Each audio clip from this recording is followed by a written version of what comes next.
Welcome to this special lunch webinar with our one and only District Governor, Brian Glasgow.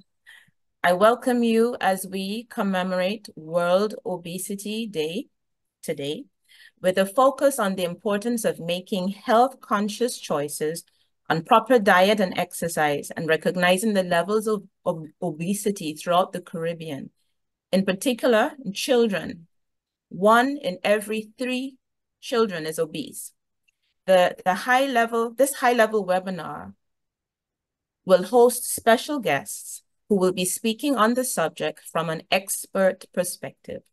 Our guests are policymakers from governmental and non-governmental organizations with whom DG Brian will be speaking about childhood obesity prevention. Before we get going, let me say special welcome also to Dr. Virginia Assen-Oostburg, the chair of the Rotary District 7 to 30 Childhood Obesity Prevention Program, who is the organizer of this webinar. I am Dr. Karen Gordon-Boyle. I will be your moderator for this webinar and will be ably assisted by Victoria Morpurgo, my co-moderator and timekeeper. In terms of a little housekeeping, I hope you all have your lunch with you so we can have a healthy, big family lunch together. I invite you to share in the chat box what you are specifically having for lunch. Pictures would be fine. This session is not set up for questions and answers, but feel free during the lunch to make your comments in the chat box. While DG Brian is chatting with our special guest, the co-moderator will be checking the chat and highlighting and responding to some questions. And so now, without further ado, let me hand over to DG Brian. DG Brian, over to you. Thank you, moderator, and welcome to everyone. And let me thank you all for accepting my invitation to lunch today. And I'll start by telling you what I'm having for lunch, which is lentil, peas, lots of stuff like beans and root crops, vegetables, sort of thing that's really good for you, including some fish. I'm presently in Trinidad and Tobago, and joining me for lunch, first on my immediate right is Assistant Governor Betty Ann Skinner. To her right is President of the Princess Town Rotary Club, Andrea Bagwandine. And we are also joined by Dr. Kenneth Niles, who's a clinical psychologist, by the way. And we also have the pleasure of Assistant Governor Giselle Horder and incoming Assistant Governor Veronica D'Souza Phillips. So we are all seated around the table enjoying our lunch. I can't start mine right away, but I will in a minute or two. And this is actually a very historic luncheon for all of us, because there are a number of very important guests from around the Caribbean, and you will be introduced to them very shortly. This is the 4th year of our childhood obesity prevention program. And I am proud to say that all clubs in our 17 territories have embraced the COP program, COP being the acronym for Childhood Obesity Program. It's in the plan of every single club. We have allocated budgets. And what is even more exciting is that clubs across countries are coming together to do more in impactful projects. Talking about obesity is about talking about policy. policies to tackle the environment that negatively impacts today's weight regulation, taking into account the environment that we live in. A good environment that facilitates and stimulates physical activity and community or backyard gardening, for example. Talking about peace is talking about safe spaces. And again, policies to tackle dangerous and risky environments, which we all face. I will speak with my guests about the importance of the Rotary District 7030 COP program in line with peace and conflict resolution and mental health. The District 7030 Peace Building Program was also established in 2020 under the leadership of past District Governor Lyle Chase, with a focus on promoting peace in District 7030. To date, the committee has successfully hosted a number of online sessions centered around peace building. The common denominator of the two District 7030 programs is the child's wellness. So I will chat with our government representatives about the positions of heads of states and ministers of health on education and policy legislation on childhood obesity programs.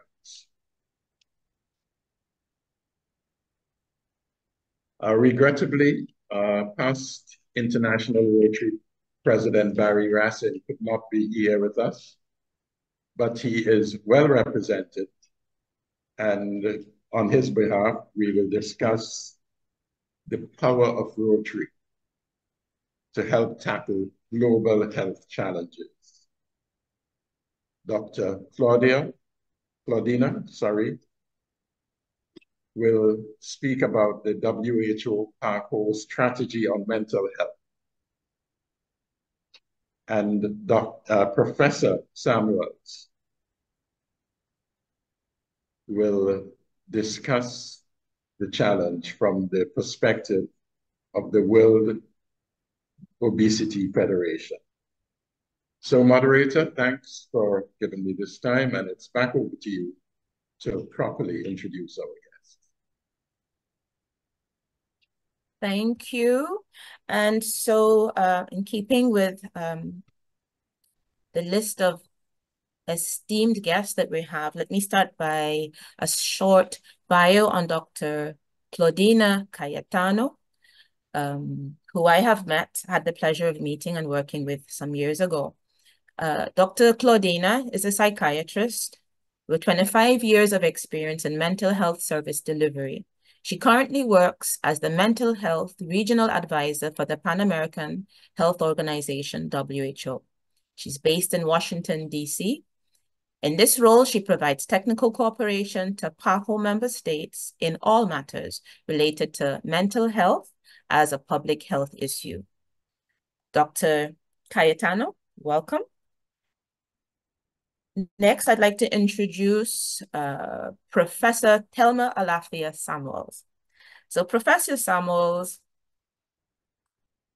was a former director of the George Allen Chronic Disease Research Center, UE, based in Barbados. It is now the Caribbean Institute for Health Research in Jamaica. She's a medical doctor trained at UE. She holds a master's in public health and a PhD in chronic disease epidemiology from Johns Hopkins University. She has led the evaluation of regional NCD programs and reported to CARICOM Ministers of Health meeting on NCDs between 2008 and 2022. She's also led the formal evaluation of the implementation of the mandates from the CARICOM Heads of Government 2007 Port of Spain Declaration on NCDs. I noticed that a 2016 Lancet profile dubbed her the fast food watchdog of the Caribbean, and we certainly need more of those. So welcome, Professor Alafia. Additionally, we have past District Governor Lyle Chase, who I will invite to introduce himself since he's a member of the family. PDG.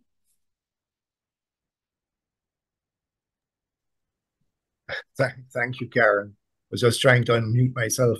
Yes, I happen to have been the person that persuaded, or was persuaded, I should say, by Virginia to get this childhood obesity campaign underway. And I've been in Rotary for over 40 years and had the pleasure of being the governor in 2020, 2021 when this started. So I'll just leave it at that, and we'll have a little chat later. Excellent. Thank you so much. And so I will now hand back over to you, DG. Thank you, moderator. It's such a pleasure to be in the company of our esteemed guests.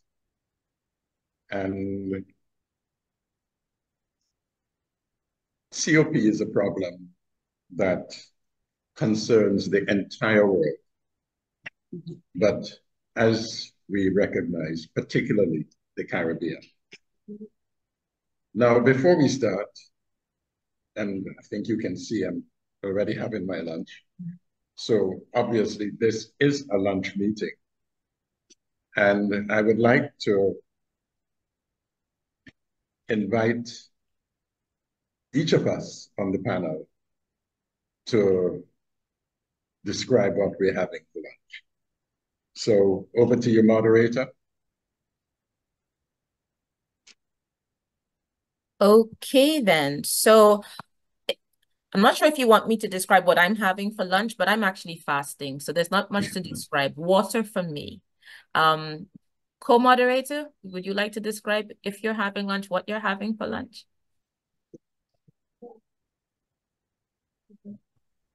Yes, I'm actually not having a big lunch. I'm having a banana, a little banana for lunch. And then I'll have a more extensive lunch later on after 2 p.m.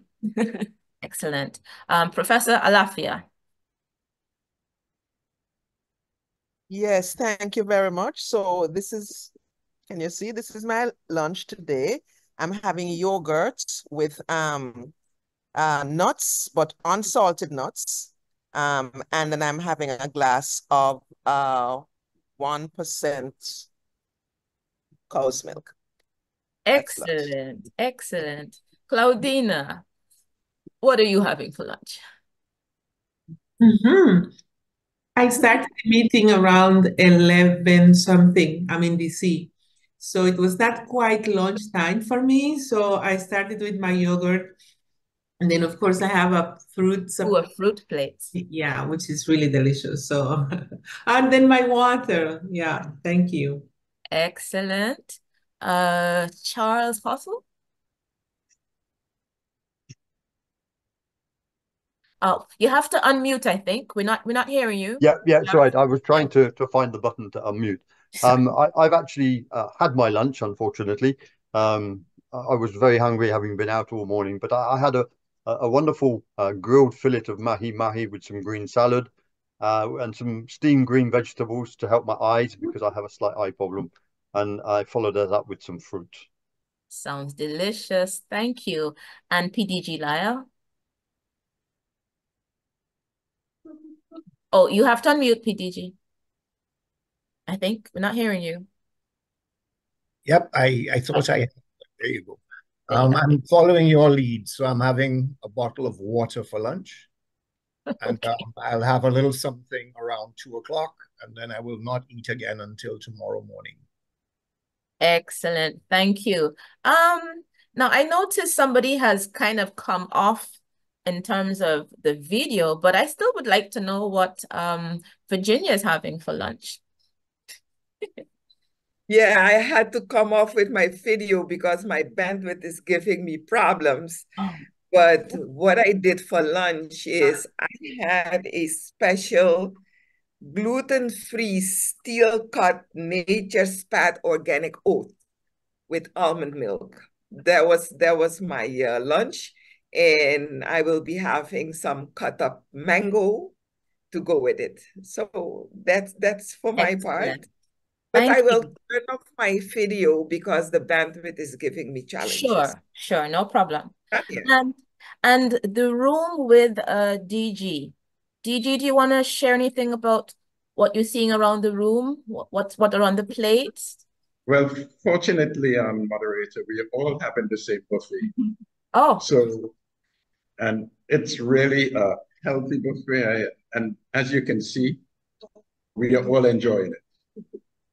Now, as you recognize, moderator, you know, this description of what we're having for lunch is totally off script. And I imagine Virginia is wondering what's going on. But this is just part of our focus on COP and our need to demonstrate that we're not just talking about COP, we're actually trying to live healthy lifestyles by what we do and what we eat. We address target groups in our communities, and we are convinced that Rotary, people like ourselves, people like a number of the panelists, Rotary is critical to help meet the global obesity target. So as a result, our COP program in Rotary not only aligns with the action plans of regional and international institutions, but its pillars for action: advocacy, accountability, capacity development, communication, and sustainability are also in sync with the Rotary four-way test of the things we think, say, and do. And for those of you who have not heard the four-way test or may not be familiar with it, it goes like this, very quickly. Is it the truth? Is it fair to all concerned? Will it build goodwill and better friendships? And will it be beneficial to all concerned? So again, welcome. And feel free to jump in, to contribute with questions or remarks to each other. This is supposed to be a very free-form and flexible lunch. And just like we chatting with each other at this table, probably Dr. Ken Niles is talking more than anybody else, but just as we are talking to each other physically, we hope that we can achieve a virtual conversation over this lunch. So at this time, moderator, perhaps you can assist with asking our guests to make their individual contributions. all right. So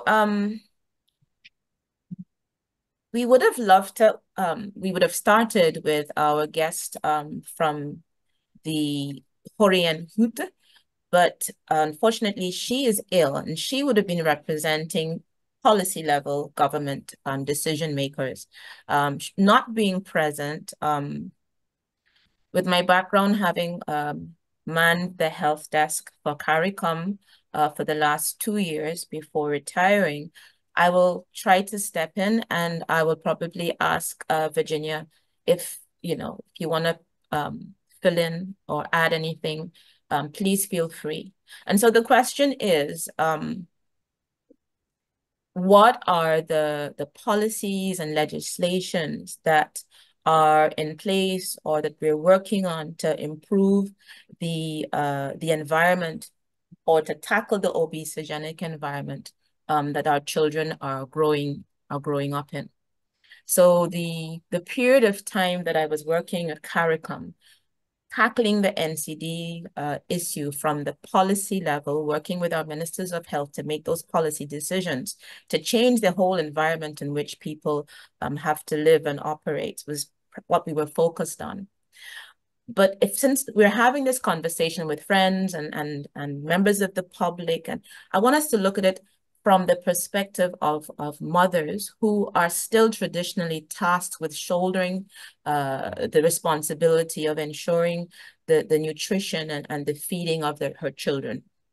And in today's world where, you know, we're developing and capitalism is ripe, we recognize that the traditional Caribbean woman not only has to still ensure she provides meals that are nutritious for her children, but she's also out there in the workforce side by side with the men. And therefore, there's that added responsibility, that added stress, mental stress of ensuring not only that you have funds coming in, but ensuring you have food that is acceptable to the children, that is affordable and accessible.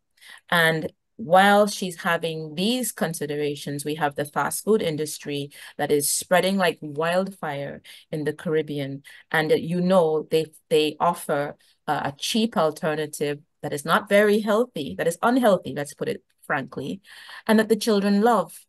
And when she's stressed with not having enough time to prepare the sort of meals that maybe a traditional homemaker, stay-at-home woman would have been able to prepare, with the luxury of having the time to coax and the children into eating the vegetables that they hate, it becomes a challenge. And so policymakers therefore have to try and help provide a supportive or an enabling environment for her to make the healthy choice, the easy choice.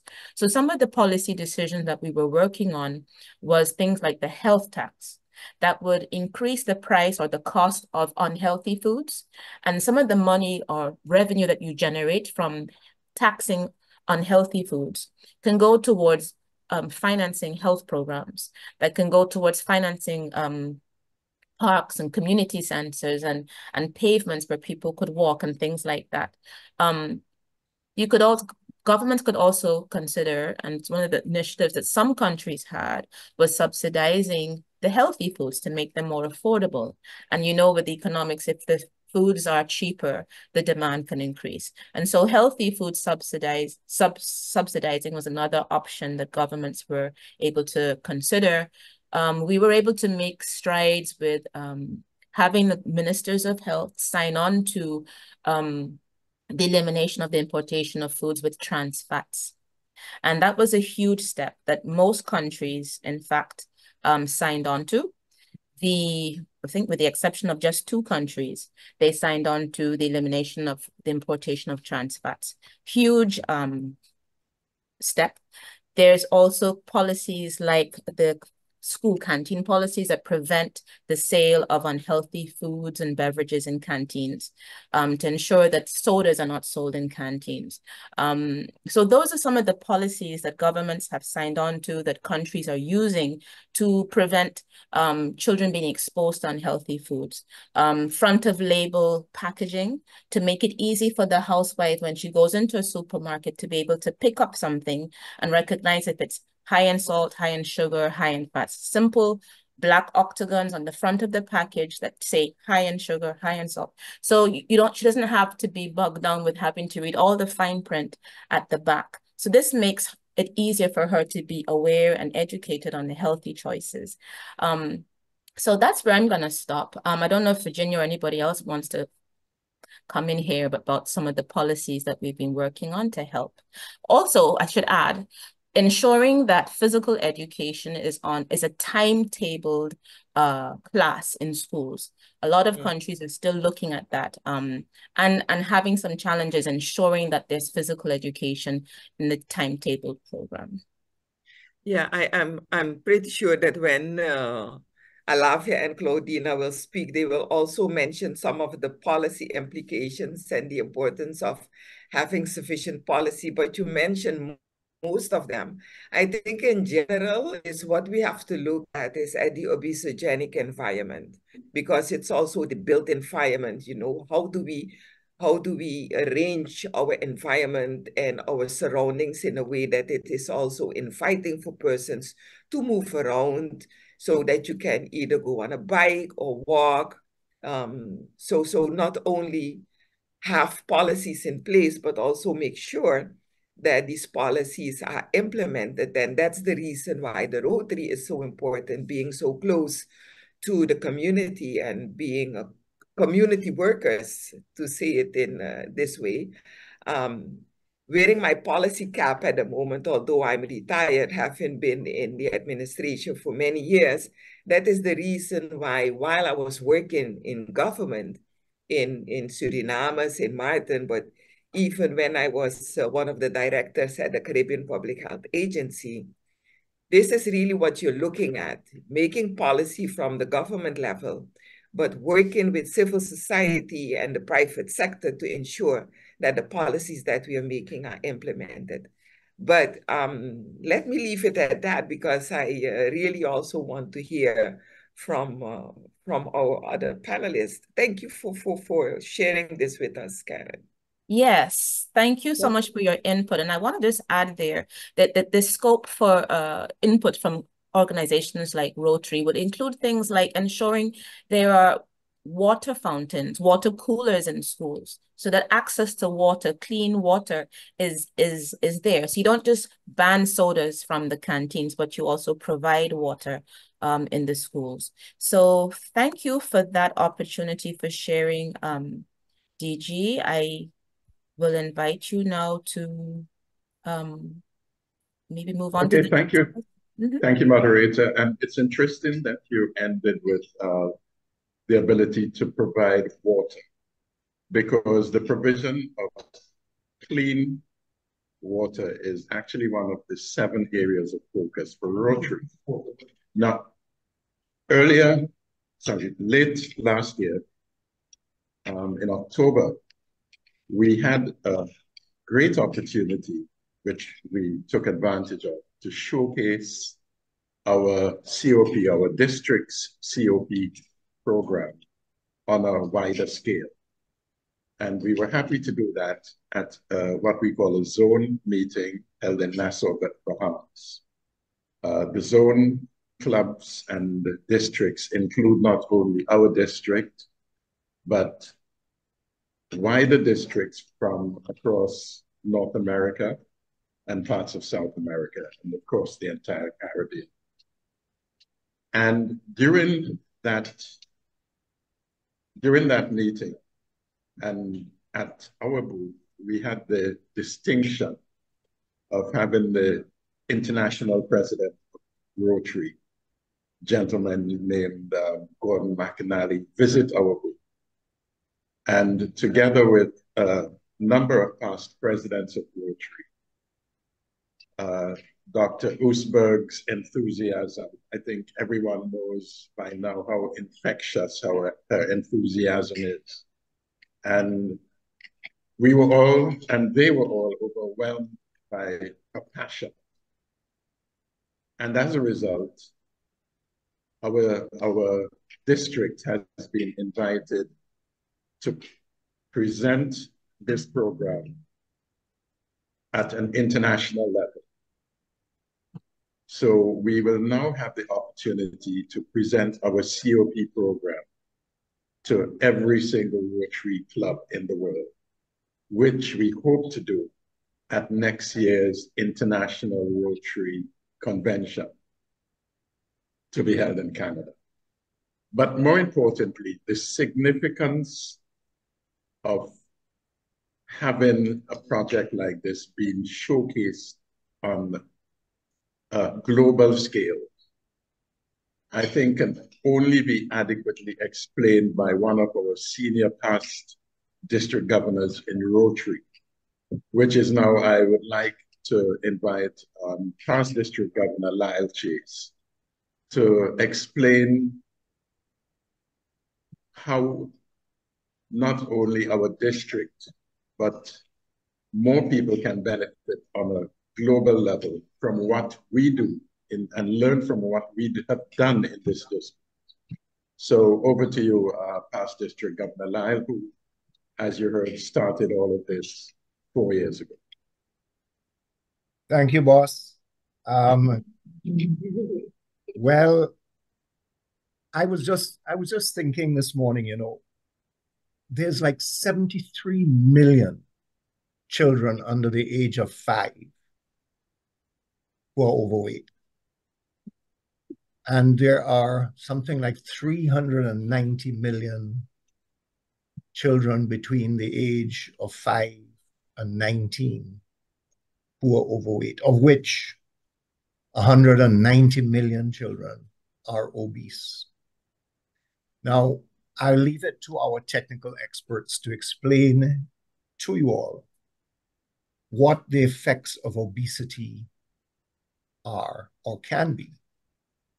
And DG Brian, you have promoted mental well-being as part of what we are focusing on this year. But let me just relate our thrust to bring Rotary fully on board with the prevention of childhood obesity. Let me relate that to Rotary's function, if you like, in bringing to the attention of the world the difficulties with polio. And Rotary has driven, if I may say so, not with the wealth of the world, but with the ideas and the commitment. For the last 30-odd years, we have driven the world towards a polio-free environment.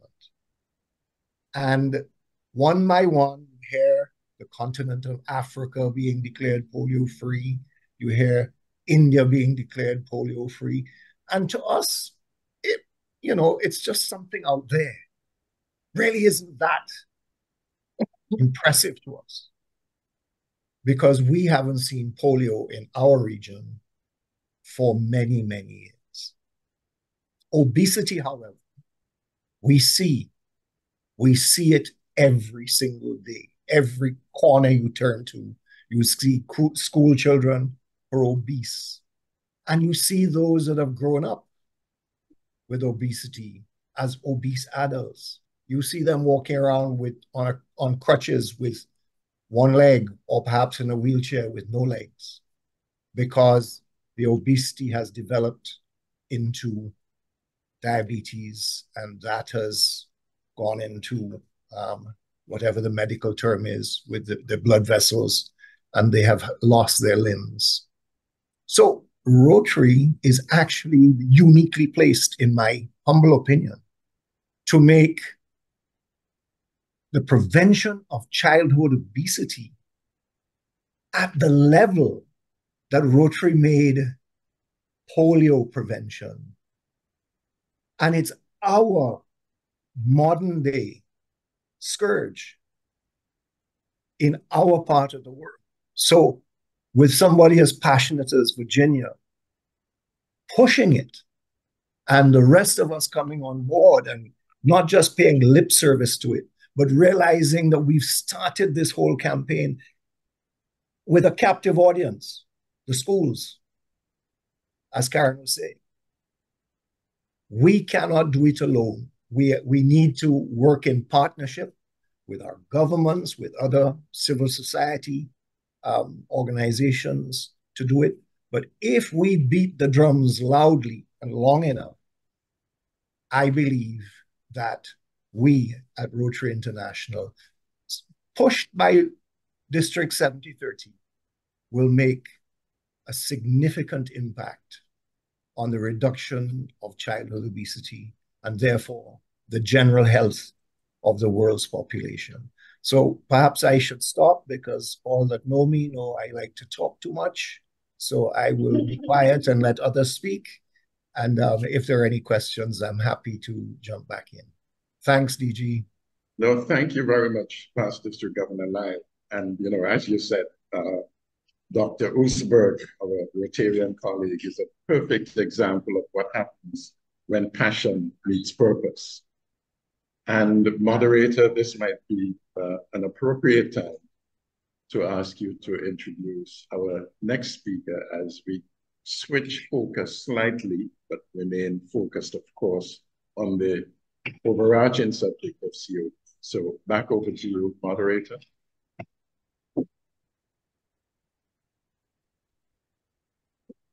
You're on mute. Yeah, because it was Sorry about that. Yes, so thank you, DG. So Dr. Claudine, it's our sincere pleasure to have you as a representative from WHO PAHO here today. And congratulations on the commemoration of World Obesity Day, which is being celebrated around the world. And Rotary District 7030 is pleased to join in this advocacy and awareness movement. As the mental health expert, would you like to talk to us about what your organization will be doing to support countries in making, implementing, and maintaining effective public health policies? Thank you so much, Karen. Thank you, Regina. Thank you, everyone. DG, such a pleasure to be with you. I was keeping my ears, in just in case there was a delivery to my door of the lunch that you're having in Trinidad. But so this is so great that we have the opportunity to at least to be together and enjoying a healthy meal.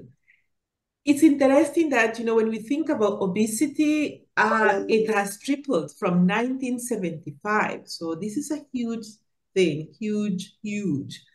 What we know is that it affects all ages, not only children, but adults. And that we know that in the Americas, for example, 62% of adults are overweight. And out of that, we also know that 26% of men are overweight and 31% are women. Women are overweight. So this is concerning, very much concerning. I was really elated and very pleased that you have included me in this webinar because, as you know, I'm a psychiatrist. And what we tend to forget is the importance of mental health. And because when we think of mental health, we think of a mental disorder, we think of illness, and we forget the importance of our well-being. And this webinar, I find it fascinating that we can make a connection between our belly and our brain, that there is a connection between our belly and our brain.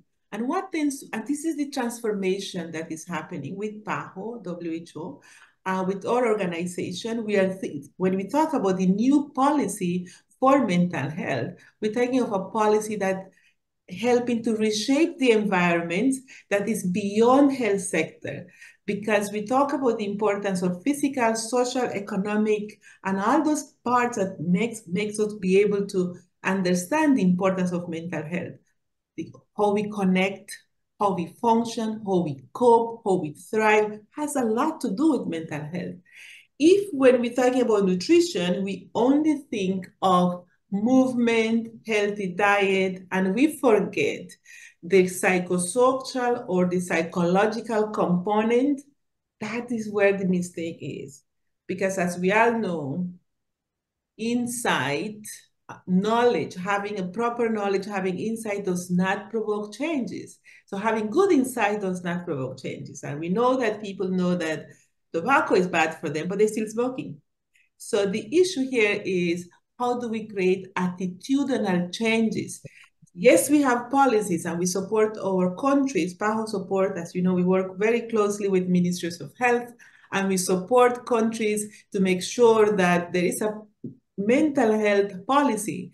But that's not enough. We need to make sure that we also tackle stigma. We need to make sure that we also include promotion and prevention. We need to make sure that we're working with teachers in terms of building literacy, mental health literacy in schools. And why this is important, because as you all know, children spend more than 30 hours of their week at school. So that is very important to shape that environment, to make sure that proper guidance, not only from the teachers at school, but then for the kids. And what happened with parents? So this education has to happen from pregnancy, where mothers need to know that breastfeeding is important for the first part of the child life, where it is important that not only that, good, healthy diet, movement, good sleep, and let's not, and we also have to pay attention to the screening time, because, and then how do they cope with challenges? Whenever kids have emotional problems, if they solve their stress or their anxiety or their discomfort with food, that's what we start to see. That's again the journey to obesity. And they are internally, this is starting to affect their self-esteem, their self-confidence. So it is so important to pay attention to psychosocial factors. Now, we know that there is also genetic reasons when it comes to obesity, but then we want to be able to make sure that there is we know that it's preventable. And it is only preventable by adopting these, interventions throughout the life cycle. I'm very pleased. I want to stop here, but before I stop here, I think I know the message is very clear that just like before, I know we talk a lot about malnutrition, but this is overnutrition, overweight, obesity is clearly a public health concern. I'm so pleased to see that Rotarians are, on board, that you are part of this fight. I think that gives me a great pleasure, because I can see that Rotarians can play a vital role in addressing mental health and obesity in the community by implementing various programs or initiatives. And so, for example, in community education and awareness, those are very important in terms of paying attention to our well-being, paying attention to mental health, healthy lifestyle choices, coping strategies, addressing stigma, partnership with healthcare providers. You have partnership with school-based programs, support at-risk population. So there is so much that I can see Rotarians role can be in terms of the engagement with the community, support groups, and facilitate this conversation. This is important that we facilitate the conversation for reflection in terms of what we can do as a group. I also want to stop here, but if you know me, I would have loved to stay and talk to you a little bit along with this issue, but I know we have other colleagues that we want to hear from them. Thank you so much, Karen. Over to you. Thank you so much for a comprehensive sharing on your thoughts of not only what the epidemic, the silent epidemic, looks like in the Caribbean, the percentage of children, adults who are obese or overweight, but also highlighting for us the fact that childhood obesity prevention actually starts with the pregnancy of the mother and her proper nutrition, and then ensuring that she's breastfeeding, and then of course the healthy choices when it comes to feeding the children. And you've also highlighted what I was going to ask you next, which is, you heard how Rotary was I would have to say a prolific player in the fight against polio. We are partner with WHO and countries in the fight against polio. And so we're seeking to pinpoint exactly how we can likewise be a partner, strategic partner in the fight against childhood obesity. And you mentioned a few areas where you felt, communication, awareness building, coping strategies for children, because we're recognizing that they could have that mental health aspect of an obese child in school with the taunting and the teasing. So I guess coping with that, partnerships with health providers, facilitating support groups and community reflection and discussions, I guess, to raise awareness itself. So I want to thank you for sharing with us on those pointers. Well taken. At this point, I'd like to invite Professor Alafia to also join in the conversation. And I know you're coming also with a wealth of experience from the NCD perspective with your background. So I invite you, Professor, to just tell us about some of the research you've been doing, to talk to us, me and my guests, about the Caribbean problem and how, in your opinion, the scientific information must be used for policymaking program development and implementation. Thank you very much, Karen. Thank you for having me on this conference call, this webinar. I am here representing the World Obesity Federation. As well, of course, I have, extensive background in NCDs in the Caribbean. I wanted to start by going back to a comment made earlier about Rotary and polio and Rotary and obesity. And I fully support what you're saying, beat the drum loud and so on and so forth. But I just wanted to make a couple of points about the difference between polio and childhood obesity. So with eradication of polio, it is one intervention that's scientifically based. You do the immunization, and there is no body who opposes eradicating polio. There's no, agency which is advocating for polio. When you come to obesity, the most important determinant of obesity is what you eat. Exercise is important, but it is not the most important. The most important thing is what you eat. And unfortunately, we have a huge, well-funded food and drink industry, which is opposing, in reality, the reduction of childhood obesity. Because for them to make profit, we and the children must eat more and more of their unhealthy products. So one of the drum beating that will have to happen, I think, in my view, is that we need to move towards restricting marketing of unhealthy foods to children. WHO has already stated this as an objective in their childhood obesity program and plan. I do not know of any place where that has happened. I do know that in Chile, as part of their overall intervention on childhood obesity, which included the hexagonal labels and so on, that they did pass a law to outlaw, to ban ads for children between, I think, something like 7 a.m. and 7 p.m. I don't know the hours, but when it was peak children's viewing hours. But in North America and in the Caribbean, I don't see any movement towards restricting marketing. And perhaps this is something that the Rotary Club could actually look at, because it is one of the most important determinants of childhood obesity. So, I think, though, that we need to move towards also supplementing whatever it is we're doing in that regard with some concrete actions. And one of the actions that I like a lot earlier was the suggestion about water coolers in schools. So not only could Rotary put and brand the water coolers in the schools, but they could also do promotion around water. I recall that there's this Trinidadian carnival song called Drink Water and Mind Your Business. And I think that would be an excellent thing if we could sort of make that our mantra, because, popular songs are popular.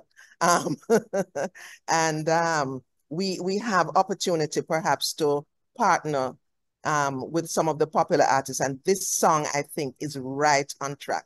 Drink water and mind your business. So I think that would be great. The other thing I would like to suggest is the issue of agro-processing. So in a lot of the islands, we have, we're not eating 5 servings of fruits and vegetables a day, which is what is recommended. But in those same islands, during, mango season or whatever season, the fruits are spoiling because there is no way to preserve the fruits. So maybe Rotary can partner with whoever, or maybe even internally, you have the expertise. We need healthy Caribbean snacks, maybe dehydrated fruits on the shelf right beside the corn kernels at an attractive price, so that there is choice when you go to buy a snack. Because right now, mothers are asking, well, okay, you keep telling me what not to eat, give the children, but what should we give them? And I'm suggesting that maybe Rotary could get involved in trying to create some of these healthy snacks and put them on the market so that they are right there beside whatever else we want to do. The other thing is nuts. So we talk a lot about fruit and vegetables, but nuts, peanuts, cashew nuts, others are a very good source of plant protein. And protein makes you full and stops you from, it's necessary. I don't see enough peanuts and so on being sold. Once in a while, you might see the peanut vendor on the side, but we need to eat more nuts and we need to produce more nuts. And I don't know if there's a way in which Rotary could see itself getting involved in something maybe with the schools or whatever. So I just want to stop there with those few suggestions around the marketing issue, around coconut trees in schools to supplement the water that they are drinking, and also around agro-processing and promoting consumption of nuts. Thank you very much. Okay, thank you very much, Professor. Before I hand back to the moderator, there are a couple of questions from the lunch table here. Based on your last remarks about consumption of nuts, because I think we're all aware of the prevalence of certain types of allergies as it relates to nuts. So how would you suggest that schools manage increasing consumption of nuts and encouraging consumption of nuts, but managing the potential incidence of allergic reactions?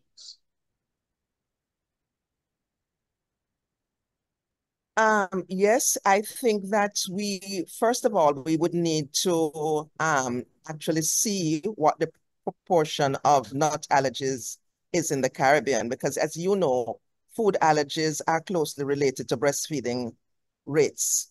And when breastfeeding rates are very low and you introduce foreign proteins early, you stimulate the immune system and you get a lot of allergies. Now, it may be that the rates are similar in the Caribbean. I suspect they are not as high in the Caribbean. There could be a system of testing if that is a concern. But certainly consumption of nuts is promoted widely globally. Commercial companies promote nut, consumption, not enough. I don't think they should do more. But it's a product that's on the shelf and people buy and consume it. And like with everything else, there would be a couple of people who have allergies.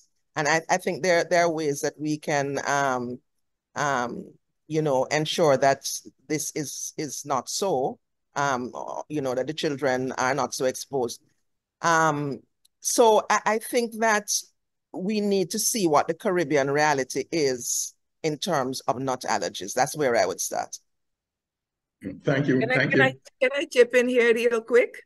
Alafia, would this be something for the Caribbean Laboratory? Remember that our colleague, I'm blanking out on his name, who was the director of the food lab. Wouldn't this be something that maybe with the research background that you have, might be something to suggest and see, listen, if we're moving into a direction where we are going to offer nuts as a snack, taking into consideration the allergy, which DG Brian is speaking about. Of course, you can have the disclaimer on the package, with the front of package labeling that we're promoting. This can also be something to include there. But in addition to that, can you say something about the ability of our food laboratory to be able to test these types of allergies? So I'm not sure exactly who would be the best person to do this kind of thing. I don't know if just a lab can test for, whether a person would be allergic or not. I think this may have to go to the nutritionist. I'm not a nutritionist. I can make sure to say that, but they're a nutritionist who specialize in nutrition and food and so on. I think we could engage with some of them to see if they have any information about the prevalence of nut allergies in the Caribbean. Because as I say, this is not something that we encounter generally in practice. I don't know if Karen, has had an experience in that regard, but this is not something we hear about commonly in the Caribbean. I agree. It is not such a prevalent problem, but it does exist. And so what I would suggest is we don't need to lock ourselves into peanuts. There are alternatives, such as chickpeas, which we call chana, which is a whole food, extremely nutritious, that can be fried and steamed. And everything you do with the peanuts, I think you can do with the chickpeas. And it's also a wonderful source of proteins. You also have the cheap alternatives, such as maybe even eggs for those who want to use that option. So we don't have to lock ourselves in the peanut realm. You can think of chickpeas, which I know is a very nutritious source of proteins, etc.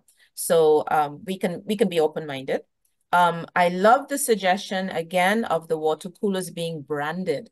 That's an opportunity for Rotary. And the jingles, a way of promoting it. So we can definitely use something like the jingle and think of raising funds to get water coolers in the schools. In terms of the agro-processing suggestion, Alafia, I also agree. I see so much wastage when it comes to fruits and vegetables, even in the market, being thrown away. In Guyana, we used to have an organization called Guyana Marketing Corporation that was compelled by government to purchase excess fruits and vegetables from the farmers. The farmers knew they had a market where their produce would be sold. And from the Guyana Marketing Corporation, persons who may have been more challenged in terms of financial resources could purchase relatively cheap fruit and vegetables. So there's a role that government can play in terms of being like an intermediary by having such an organization. I don't know if Rotary is looking at that, but it's possible that they may want to advocate for something like that, that ensures the farmers' produce doesn't go to waste, but provides a hub where people know they can go to and access relatively cheap fruit and vegetables. They don't go to waste. And it maybe Rotary support can be the promotion of the use of fruits and vegetables, maybe even the awareness and educating mothers on the possibility of blending the dreaded vegetables like the carrots and the pumpkin with the nice fruit so that the taste is hidden and the children still love it and will be willing to use it when it's kind of disguised in blended fruit, etc. So I love the contributions. Thank you so much. You've given us food for thought. DG? Or somebody else wants to say something? Yeah, may I? Sure, of course. Thank you so much. It's just that I really love the conversation, and I'm very glad to see that, we focus on the quality as much as the quantity of food. That's very important. But the point that I also wanted to add to this conversation is not to underestimate factors of not paying attention to psychological factors. And you know that people eat, emotional eaters, when you have a lot of stress, a lot of anxiety, a lot of difficulty not sleeping well, people tend to overeat. And if we do not pay attention to using food to compensate or stress in our daily lives, that's an issue. And that's what we're seeing. And I was looking at the PAHO website, because as you know, we have a lot of documents and a lot of supports and policy in the 2020 March 1st, which was just a few days now. It said 1 in 8 people are now living with obesity. So, but we forget the psychological, and there's a psychological component to this. And if we, so I wouldn't want just that we talk about eating less or eating more, or I mean, eating less and moving more. I think we need to also think of what these psychological drivers that sometimes affect persons' eating habit. And I think the conversation from Rotarians I'm sure they can make a difference in terms of, having, I was very pleased when I participated in Barbados at a Rotarian meeting, and they talk about mental health. They talk about why it is a mental health matters to every one of us. It's not just that we put that aside, but that bringing into this conversation. And I think this is fantastic that we are also doing that. So I just wanted to plug that in, including psychological component to this conversation. Thank you. Claudina, thank you so much for plugging that. And I think, we're speaking the same language, because with promoting movement, with promoting the exercise, we are not only promoting exercise as a means of preventing obesity, but it's also a means of coping and dealing with it. It's also a very effective way of dealing with mental health stress. Because if you have enough physical activity and you get your cardiovascular thing going, those hormones that are released and those enzymes, the polyphenols, etc., the feel-good hormones are released. So it's an excellent way of dealing with stress as well. So I think Rotary advocating for safe places and spaces for people to exercise, working with city planners to ensure that you have those places part of your city planning, and working with community groups to use and access them is certainly another possibility for us to support. So I think I will hand over to DG. Brian? Before you hand over to DG, can I chip in? Because I see some nice messages passing in the chat. Victoria, maybe you want to share some of what is being shared in the chat. I also saw a person sharing what they were having for lunch. That's Victoria, maybe you want to share something, and then over to DG. Yes, I'm seeing a message from Tariq. The core value of addressing childhood obesity in the Caribbean is to change perception of the parents and the children, more tailored Gen Z campaigns, for instance, use of influencers and TikTokers to talk about the issues. One day a week, the schools provide health food or sessions, or bring your healthy food one day a week and have a list. And also Corinne is saying, most importantly, next to food intake is definitely stop drinking all sugar sweetened drinks, sodas, juices, and adding sugar to all your drinks like tea, coffee. And I also saw a nice lunch from somebody from the Netherlands. She was having, let's see, Marilyn. Yes, was having a good plate of sweet and sour fish with bell peppers and rice for lunch. Sounds good. Yeah. Okay, so if thank anybody you. wants to chip in on that, yes, over to DG. No, sorry. I don't know whether there were any additional messages that you care to read at this time. No, If these are the not, messages. one of the guests at this table is Dr. Kenneth Niles, and he would like to make a contribution in relation to the relationship between obesity and mental health. As I mentioned during the introductions, Dr. Niles is a clinical psychologist. So I'll ask Dr. Niles to make his contribution. We might have to swap seats to get closer. No. Okay. No. So over to Dr. Niles for his contribution on the relationship between mental health and obesity, childhood obesity.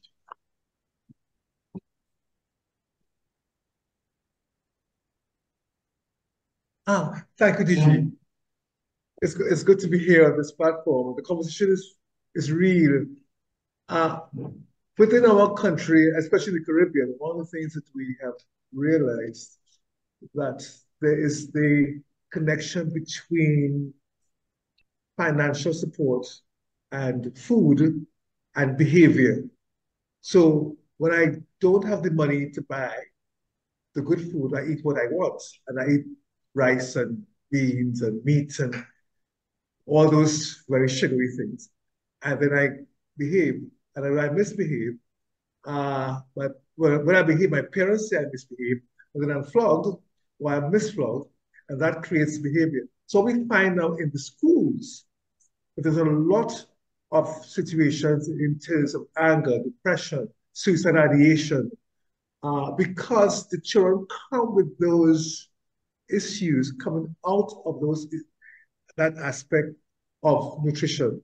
And at first, when I first encountered this, I thought it was, no, this is not real. But from the research and also from practice, having students come into my practice, realizing that they got into trouble because they had no food. One, they weren't eating, and when they did eat, they overeat. And we call that binging. So there was a lot of binging, there was a lot of abstinence, and then there was a lot of war. So one of the things that I'm concerned about is how do we assess the whole community financial structure? How do parents really find themselves wanting to feed their children adequately and wanting to find a means of discipline so that they can really enjoy proper meals and, of course, eventually have proper behavior. So one of the other things I could add here is this of conduct behavior, which becomes more irrational, less functional, or what we could call, I believe the psychological term, more high function in terms of misbehavior, and the whole issue of how we work along with authority, because teachers represent parents. And so that when the teacher tells me not to eat in classroom or don't buy this, but we have that same problem. So we realize that the behaviors that we have in schools are also very present in homes. Is that we don't have the homes being advertised, and there's no sharing of the maltreatment there unless it becomes abusive or some neighbor comes. We need to look at, so my concern here today, recognizing the psychological impact. I have had seminars with parents, and unfortunately, a lot of them came to argue with me. That is what we grew up with. My mother gave me rice. My mother gave me this. And look how I is today. You know, I'm doing well. Why the child can't eat? I said this. So I tried to explain to them, this is not 1940 or 1950. This is a very serious thing that's affecting our world population. And we have to have a means of building our society. So we need more healthy children. So could you give them some more fruit? Where again I'm from? Because notice before, in my time, the backyard had fruit trees. Now the backyard have houses, or the backyard have concrete. So they don't have the fruit. So we have that kind of issue that we have to deal with in getting parents to agree that healthy eating is viable for tomorrow. And that they could find it if they will mash up the concrete, plant some food, put back some fruit trees, and help the child not to go by the parlor to get the sucker bag. So that's a bag where you put fruit juices in and you freeze it and then you suck it. Full of sugar, full of milk, full of bad things. So that's where I'm at, and that's where we're at here. If anybody wants to comment on that, thank you very much for the opportunity to share. Thank you. Thank you very much for that input. I would love to hear a reflection from Alavia and Claudina on what Dr. Niles shared.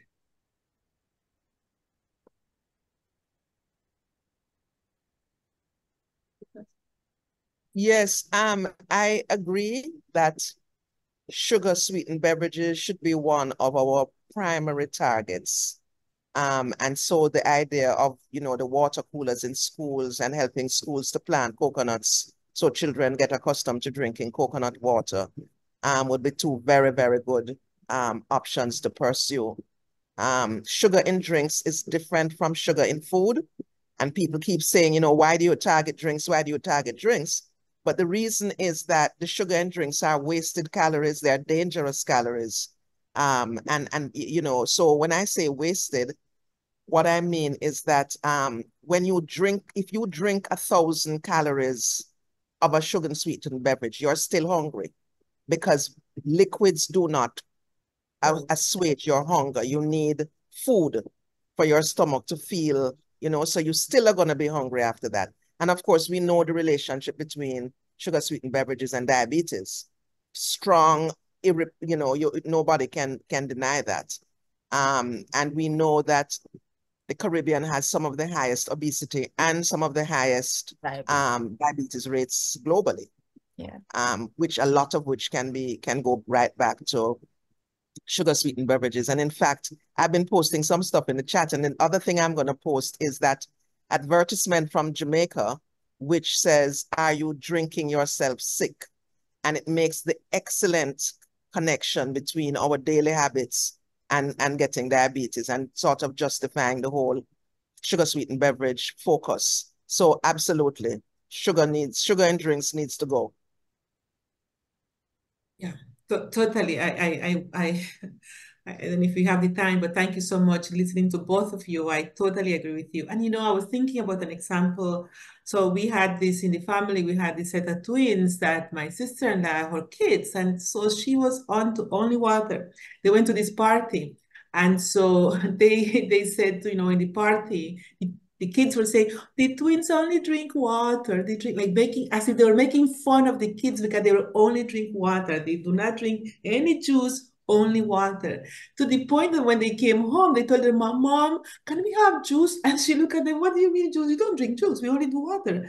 But it's because the socialization is very important. So the issue of affordability is very important, but the also issue of at home, the culture that we want to have at home in terms of what it is that we want to promote. And I'm sure you're seeing when you're in the countries, how expensive it is to buy a coconut water. It's cheaper to get a Coca-Cola sometimes. And so you need to be and then you said, no, let me buy some water.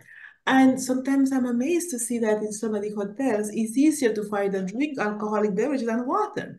So we really need to be advocating for the attitudinal change. I like what the doctor was saying about the behavioral changes. This is the hardest part.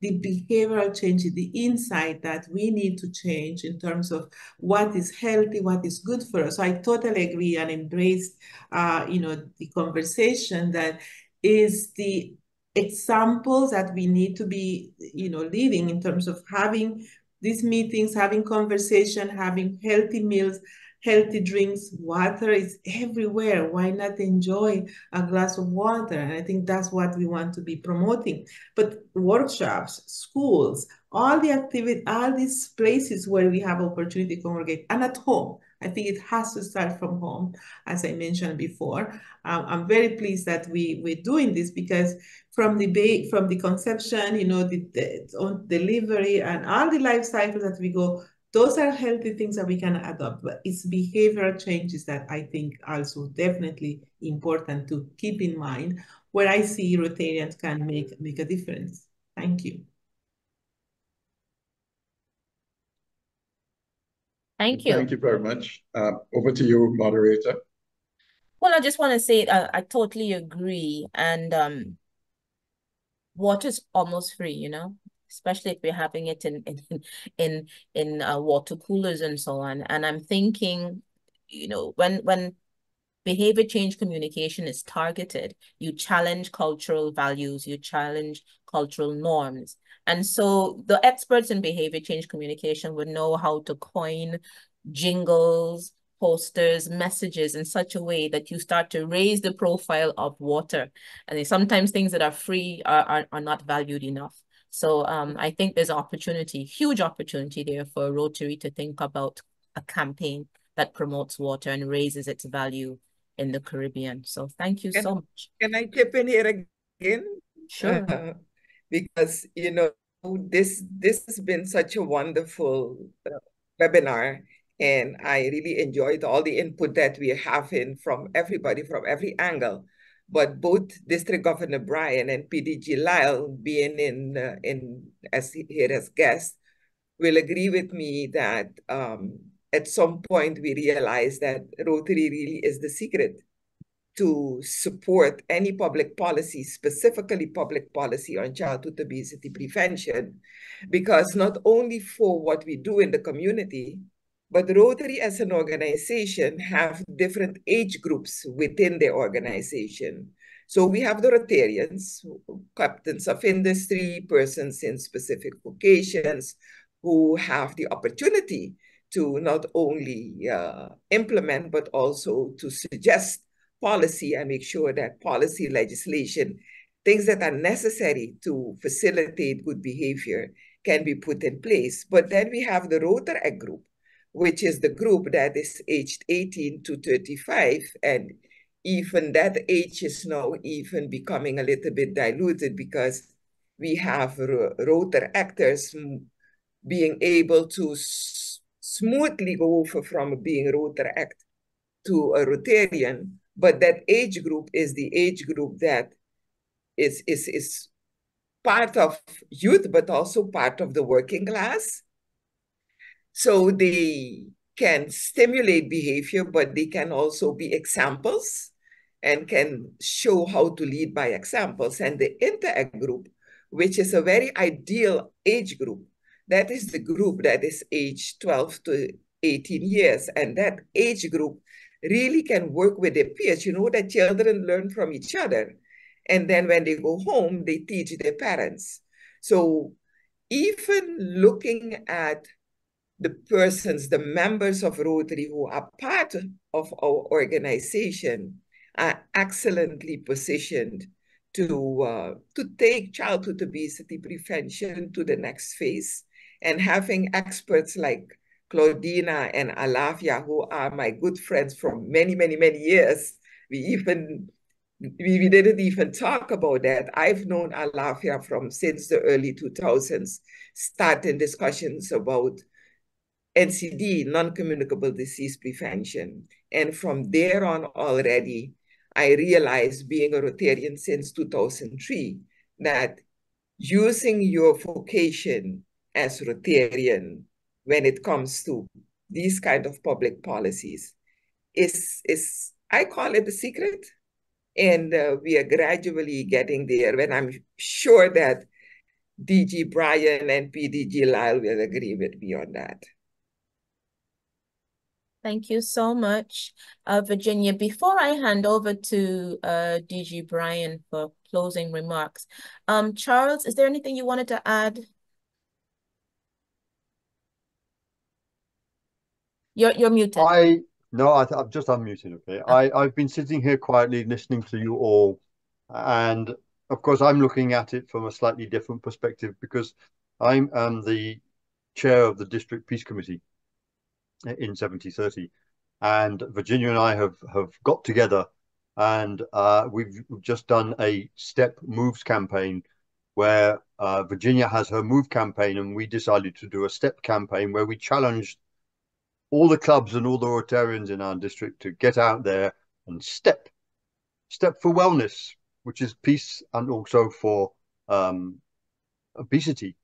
So I'm looking now to the future and how we can incorporate even more into both child obesity and peace, working together to solve these problems that we do have in our communities and in our schools. And as Virginia so rightly said, we have some avenues already available to us through Interact and Rotaract. So I thank everybody for their wonderful presentations. I've thoroughly enjoyed it. And I thank Virginia for including me in this. Thank you. Thank you so much, Charles. Over to you, DG. Thank you, moderator. And I'm sure that you'll agree, and our panelists will agree, that this was a very appropriate way to celebrate World Obesity Day. Bringing a number of persons from diverse backgrounds together to discuss their thoughts on COP and the actions that collectively we can take to reduce the incidence of childhood obesity. Dr. Oosberg, Virginia, mentions that Rotary is the secret to fighting childhood obesity. And to an extent, we are the secret. But we don't want it to be a secret. We want it to be the solution. And it can't be the solution if we keep it a secret. So true. we've got to get it out there. We've got to get the solution out to the world, out to our communities, out to our Rotary clubs, out to the schools, and out to the homes. And that will be our next challenge as Rotary. One of the issues that came through very strongly today is that COP requires a multifaceted approach. We need medical doctors, we need psychologists, we need legal experts, because as we heard, we need legislative change. We need a new approach to teaching, to parenting. So we need an approach that involves the expertise of our members and the expertise of those who are not our members. And in this regard, we must say thank you for those wonderful panelists who supported us today, who are not members of the Rotary Club yet, and whose input have collectively contributed to making this webinar a success. We now know through the personal input of our Rotary International president that we are likely to be on the world stage next year. We are likely to have the opportunity to present our district's COP initiatives, not just to ourselves, but to Rotary clubs throughout the world. Past District Governor Lyle re-emphasized our success at dealing with polio. As a Rotary organization, we reduced the incidence of polio from millions to single digits over a period of 40 years. With the passion of our Rotarians such as Virginia Oosberg and others, we can make COP our next polio. We can reduce its incidence from 1 in 3 children to none in a million. So we have our work cut out for us as a Rotary Club. We have our work cut out for us as medical and other professionals who view COP as an evil to be eradicated. So I would really and sincerely like to thank each of you for your wonderful contributions. And as we move forward to continue to celebrate and commemorate World Childhood Obesity Day, let us remember the strong and powerful messages that we heard here today. Together, we can eradicate childhood obesity as a threat to our children's future. So thank you, and back over to you. Thank you, DG Brian. So to conclude the campaign, District 7030 has designated Sunday, 10th of March, 2023 as an official Rotary Day of service, focused on promoting physical activities as part of a healthy lifestyle among both adults and children. Under the World Obesity Day theme for this year, Changing Perceptions, let's talk about obesity. We are hereby inviting all to participate in our third annual Rotary District 7 to 30 Obesity Awareness Movement. And so Sunday, the 10th of March, will be that activity in which all members and clubs are invited to participate. So Rotary 7 to 30, let's move to the next gear. And so let me, on behalf of DG Brian and the magnificent team working on childhood obesity prevention, thank all of our guests, PDG Lyle, Dr. Claudina Cayetano, Professor Lafia Samuels, Charles Hossel, all the participants.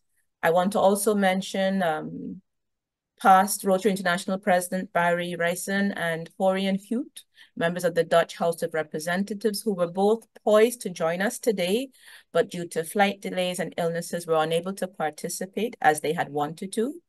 But we know their hearts and support are with us. I want to sincerely thank the background team, the background support team, the interpreters, all those who supported in one way or another. And a particularly huge thank you to our very own Dr. Virginia Assen-Oostburg, who worked tirelessly organizing today's meeting to ensure all went smoothly. Thank you for your passion and your drive. And last, but by no means least, I want to thank my co-moderator and timekeeper, Victoria Morpugo. Thank you for your support. Once again, I am Dr. Karen Gordon-Ball, the moderator for today's webinar, and it was indeed a pleasure spending my lunchtime with you all. Have a blessed Monday. Don't forget to educate on the childhood obesity prevention wherever you may go. Much success to all with activities in commemoration of World Obesity Day 2024, based on the theme, Changing Perceptions, Let's Talk About Obesity and Peace Building. Thank you so much. Thank you, Karen. Last but not least wasn't me, but I want to thank our moderator, Karen Gordon-Boyle, also for your perfect contribution to moderating this meeting. Thank you, Karen. Thank you. Okay. Bye-bye, everybody. Bye, everyone. Thank you. Bye-bye. Have a healthy week. Bye-bye. Thank you.